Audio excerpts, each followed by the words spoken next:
आजकल ईडी का खौफ है। विपक्ष तो सुप्रीम कोर्ट तक पहुंच गया था।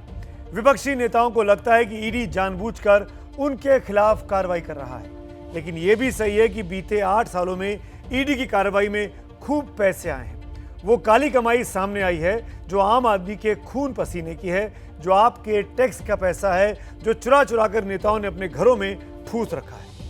ईडी ने पीएमएलए के तहत 99,356 करोड़ रुपए अब तक कुर्क किए हैं। इसके तहत ही 869 करोड़ रुपए की जब्ती की गई है।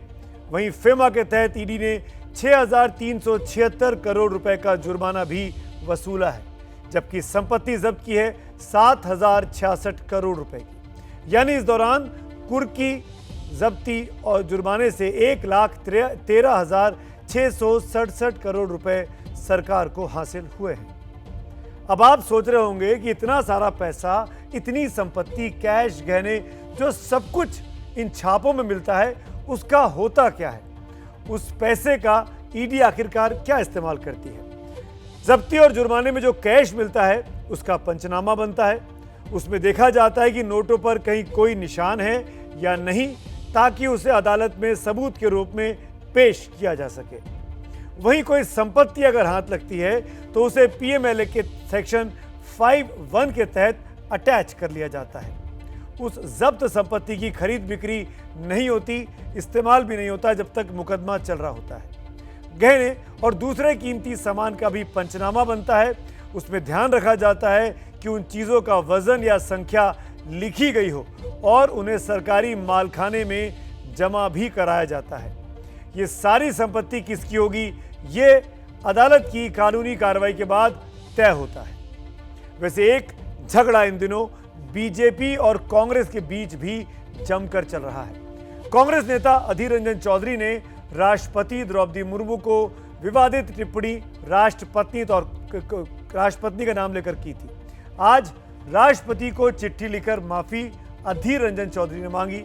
अधीर रंजन चौधरी ने चिट्ठी में लिखा कि उनकी जुबान फिसल गई थी।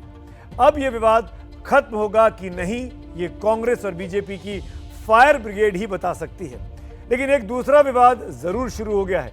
संसदीय कार्य मंत्री प्रहलाद जोशी ने कहा है कि संसद में गांधी प्रतिमा के नीचे धरने पर बैठे विपक्षी सांसद चिकन खा रहे हैं, मौज उड़ा रहे हैं। हम आपके सामने ये खास रिपोर्ट लेकर आए हैं। करीब 50 घंटे का ये धरना तमाम सांसदों का, जिनको निलंबित किया गया था राज्यसभा से, करीब 20 के आसपास सांसद थे, वो धरने पर बैठे थे।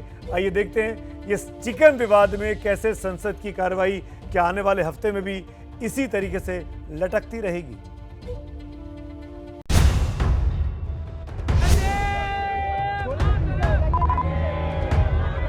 गांधी स्टैच्यू के सामने बैठ के चिकन खा रहे हैं।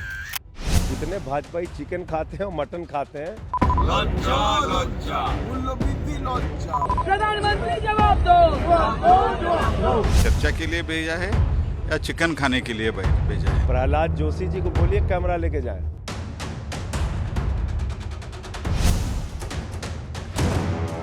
राष्ट्रपति के अपमान को लेकर बवाल खत्म नहीं हुआ कि राष्ट्रपिता के अपमान का मुद्दा उठ गया।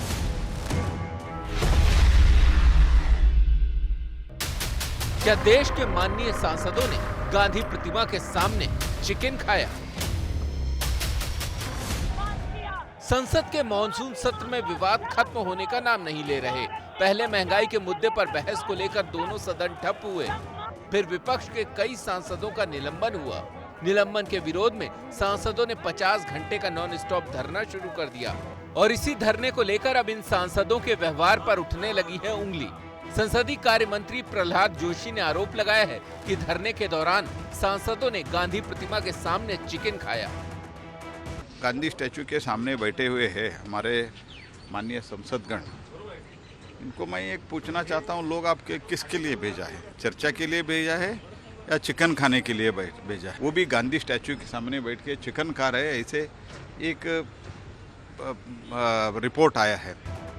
दरअसल ये मामला तब उठा जब 50 घंटे के धरने पर बैठे सांसदों के लिए विपक्ष की पार्टियों ने खाने पीने का खास इंतजाम किया। एक न्यूज एजेंसी के मुताबिक अपनी एकजुटता दिखाने के लिए सभी विपक्षी पार्टियों ने खाने पीने के सामान से लेकर दूसरी व्यवस्था करने की जिम्मेदारी आपस में बांट ली थी। इस काम के लिए एक रोस्टर बनाया गया था जिसे व्हाट्सएप ग्रुप के जरिए साझा किया गया था। बुधवार को यह धरना शुरू हुआ और बारी बारी से सांसद इसका हिस्सा बनते रहे। रात में सांसदों के सोने के लिए दरी, तकिया और गद्दे मंगाए गए। मच्छरों से बचाने के लिए मच्छरदानी और कॉइल वगैरह भी मंगाए गए। सूत्रों के मुताबिक बुधवार को डीएमके सांसद तिरुचि शिवा ने नाश्ते का इंतजाम किया। नाश्ते में सांसदों को इडली सांभर दिया गया। लंच का इंतजाम भी डीएमके ने ही किया। लंच में चावल और दही का इंतजाम था। बुधवार का डिनर टीएमसी की तरफ से आया। रात के खाने में रोटी, दाल, पनीर और चिकन तंदूरी की व्यवस्था थी। गुरुवार का नाश्ता डीएमके, लंच टीआरएस और डिनर का इंतजाम आम आदमी पार्टी ने किया। 50 घंटे का धरना खत्म हुआ तो बीजेपी ने डिनर मेन्यू में शामिल तंदूरी चिकन को लेकर राष्ट्रपिता के अपमान का मुद्दा उठा दिया। हालांकि आम आदमी पार्टी के सांसद संजय सिंह ने आरोप को झूठा बताया है। भारतीय झूठा पार्टी है। सिर्फ इतना कहना चाहता हूं, प्रहलाद जोशी जी, आप एक कमजोर संसदीय कार्य मंत्री हैं। गांधी जी के प्रतिमा के आगे कोई चिकन कैसे खा सकता है? और कितने भाजपाई चिकन खाते हैं और मटन खाते हैं? कैंटीन में कैमरा लेके चले जाइए। सत्ता पक्ष और विपक्ष के बीच विवाद का यह नया मुद्दा है। दूसरी तरफ राष्ट्रपति के अपमान का मुद्दा और लोकसभा में सोनिया स्मृति के बीच हुई तकरार का मुद्दा अब संसद से निकलकर सड़क तक पहुंच गया है। कांग्रेस और बीजेपी दोनों ही पार्टियों के कार्यकर्ता अलग अलग शहरों में प्रदर्शन कर रहे हैं।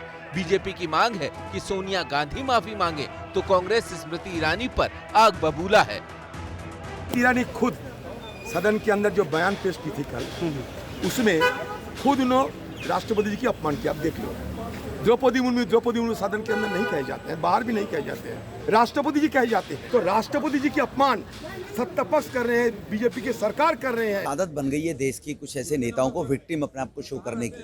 सोनिया गांधी जी से किसी ने अभद्रता नहीं की। सोनिया गांधी का है ना, कौन से आप शब्द बोले, कौन सा व्यवहार किया है। सोनिया गांधी की टेबल पे कोई गया हो, सोनिया गांधी खुद चल के पक्ष के सभी महिला सांसदों के पास खुद चलकर आई थी। देश में मुद्दों की कमी नहीं है, लेकिन सरकार और विपक्ष के बीच तनातनी के जो मुद्दे हैं उनका आम जनता से कोई सरोकार नहीं है। चर्चा के लिए बनी संसद ठप है और सड़कों पर हो रहा है शक्ति प्रदर्शन। क्या मजबूरी है मेरी, बताइए। मैं अभी आपको बताती हूँ कि मैंने ओए होए होए होए नमकीन के चटकारे लेते हुए टकटकी मार के डिबेट शो को पॉज रिपीट कर करके देख रहे हैं जोगिंदर जी। इनकी तरह आप भी देखें अपनी फेवरेट डिबेट्स को रिपीट कर और डाउनलोड कीजिए एबीपी लाइव ऐप अपने स्मार्ट टीवी पर।